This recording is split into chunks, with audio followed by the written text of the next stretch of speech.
Friends, welcome to Karthigayathri vlogs. இன்னைக்கு வந்து என்ன லஞ்ச் அண்ட் பிரேக்ஃபாஸ்ட் செய்யலை.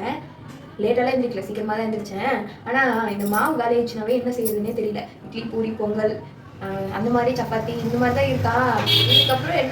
இதுக்கப்புறம் என்ன செய்யறதுனே எனக்கு தெரியல. Over confusion. அதான் இன்னைக்கு சிம்பிளாக ஒரே இதுவாக 2 in 1 முடிச்சிடலாம். பிரேக்ஃபாஸ்ட் அண்ட் லஞ்சுக்கு முடிவு பண்ணி சிம்பிளாக முடிச்சிட்டேன். அதுக்கு ஒரு சைட் டிஷ்க்காக காளான் போய் நைட்டு வாங்கிட்டு வர சொன்னேன். காளான் இல்லைன்னு சொல்லிட்டாங்க. அதுக்கு பதில் கத்திரிக்காய் வாங்கிட்டு வந்தாங்க. அதை வச்சு ஏதோ ஒன்று பண்ணியிருக்கேன். வாங்க என்ன லஞ்ச் அண்ட் பிரேக்ஃபாஸ்ட்டு சொல்லிட்டு பார்க்கலாம். லஞ்ச் அண்ட் பிரேக்ஃபாஸ்ட் என்ன தெரியுமா? இதுதான் மீல் மேக்கர் பிரியாணி. அது கூட பட்டாணி போட்டிருக்கேன்.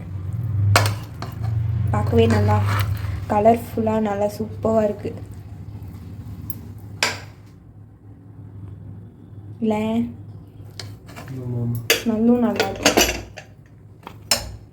இதுக்கு சைட் டிஷ்ஷாக தான் காளான் கிரேவி மாதிரி பண்ணலான்னு நினச்சி வாங்கிட்டு வர சொன்னேன். காளான் இல்லை சொல்லிட்டாங்க. அதுக்கப்புறமேட்டுக்கா இதுக்கு ஆனியன் ரைத்தா. ஹஸ்பண்ட் இது சாப்பிட மாட்டாங்க. கொஞ்சமாக மட்டும் காலைக்கு கொடுத்துக்கலான்னு சொல்லிட்டு கொஞ்சமாக இது பண்ணியிருக்கேன்.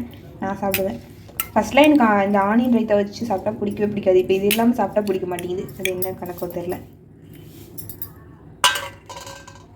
அதுக்கப்புறமேட்டுக்கா இந்த கத்திரிக்காய் வாங்கிட்டு வந்தாங்கன்னு சொன்னால அது ஒரு ரெசிபி பார்த்து வச்சேன். அவங்க ஆனால் நிறைய எண்ணெய் ஊற்றி வச்சுருந்தாங்க. அதனாலே என்னன்னு தெரில, எனக்கு அந்த அளவுக்கு வரல. பட் டேஸ்ட் நல்லா தான் இருக்குது. இந்த மல்லாட்டை எள்ளு இதெல்லாம் இது பண்ணுவாங்கள்ல, அது நான் எள்ளு மட்டும் போடலை, மீதியெல்லாம் போட்டிருக்கேன். டேஸ்ட் நல்லா தான் இருக்கு. ஆனால் ஹஸ்பண்ட் தான் இது போட்டு சாப்பிடுவாங்க பிரியாணிக்கு. நான் சாப்பிட மாட்டேன், எனக்கு பிடிக்காது. அதனால் அவங்களுக்கு மட்டும் கொஞ்சமாக செஞ்சுருக்கேன். அப்புறம் எனக்கு மார்னிங் பிரேக்ஃபாஸ்ட் என்னென்னா கொஞ்சமாக பச்சை பட்டாணி சுண்டல், கொஞ்சமாக பழம் கட் பண்ணி வச்சுருக்கேன், ஆப்பிள் பழம். ஃபைனலாக இது எல்லாத்தையும் சாப்பிட்டு ஒரு கிளாஸ் மோர் குடிக்கலாம் சொல்லிட்டு இது பண்ணியிருக்கேன். ஹஸ்பண்ட் கொஞ்சம் கொடுத்துட்டு நான் குடிச்சுப்பேன். ஓகே, இதுதான் லஞ்ச் அண்ட் பிரேக்ஃபாஸ்ட். எனக்கு மேரேஜ்க்கு முன்னாடிலாம் இந்த டிஃபன், மார்னிங் டிஃபன், மதியம் எனக்கு லஞ்சா ரைஸு, நைட்டு சப்பாத்தி தோசை அந்த மாதிரி டிஃபன், இதெல்லாம் நான் கல்யாணத்துக்கு முன்னாடி ஃபாலோ பண்ணது கிடையாது. 3 வாட்டியுமே சாதம் தான். அப்படி சாப்பிட்டு இப்படி சாப்பிட்றது கொஞ்சம் கஷ்டமாக இருந்துச்சு. இப்போ சுத்தமாக கொஞ்சம் தான் ரைஸே எடுத்துக்கணும் அப்படின்லாம் சொல்லி அந்த மாதிரிலாம் சாப்பிட்டுருக்கேன். பட் ஓகே, எல்லாம் நன்மைக்கு அப்படின்னு நினச்சிக்கிட்டுதான். ஓகே, இப்போ லஞ்ச் பேக் பண்ணுவேன். கொஞ்சம் சிம்பிள் தான்.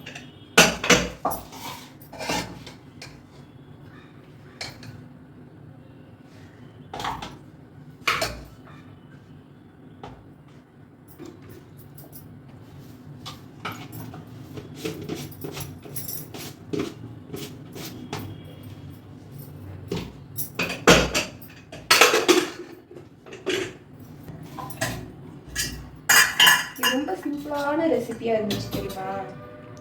ஆனால் எண்ணெய் தான் அதுக்கிட்டே ஊற்றிப்பாங்க போல. அவ்வளோ எண்ணெய் நமக்கு அதெல்லாம் செட் ஆகாது. ஏன்னா ஆனால் பார்க்கறதுக்கு ஒரு மாதிரி இருந்தாலும் டேஸ்ட் நல்லாயிருக்கு. இது ரைஸ் கூட வச்சு சாப்பிட்டா கூட நல்லா தான்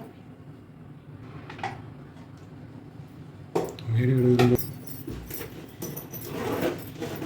தண்ணி பாட்டில் இன்னைக்கு எடுத்துட்டு வரல. சரி ஓகே, தண்ணி எடுத்துட்டு போய் அங்கே ஊற்றிக்கோ. சரி எடுத்துட்டு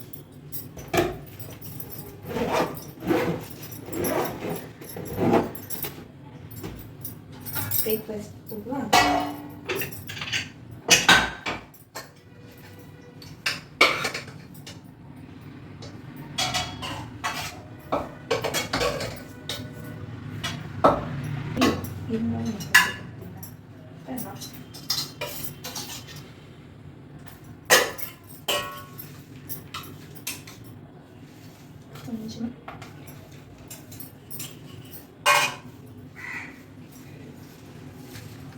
ஓகே ஃப்ரெண்ட்ஸ், இன்றைக்கி இதுதான் லஞ்ச் அண்ட் பிரேக்ஃபாஸ்ட்.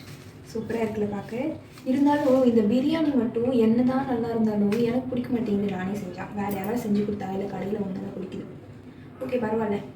இன்றைக்கி லஞ்ச் அண்ட் பிரேக்ஃபாஸ்ட் இதுதான். நீங்கள் என்ன லஞ்ச் அண்ட் பிரேக்ஃபாஸ்ட் செஞ்சீங்கன்றதை கமெண்ட்டில் சொல்லுங்கள். என்னோடய வீடியோ உங்களுக்கு பிடிச்சிருந்தா லைக் பண்ணுங்கள், ஷேர் பண்ணுங்கள், அண்ட் சப்ஸ்கிரைப் பண்ணிக்கோங்க. இருக்காங்க. டாடா பாய். அடுத்த வீடியோவில் பார்க்கலாம்.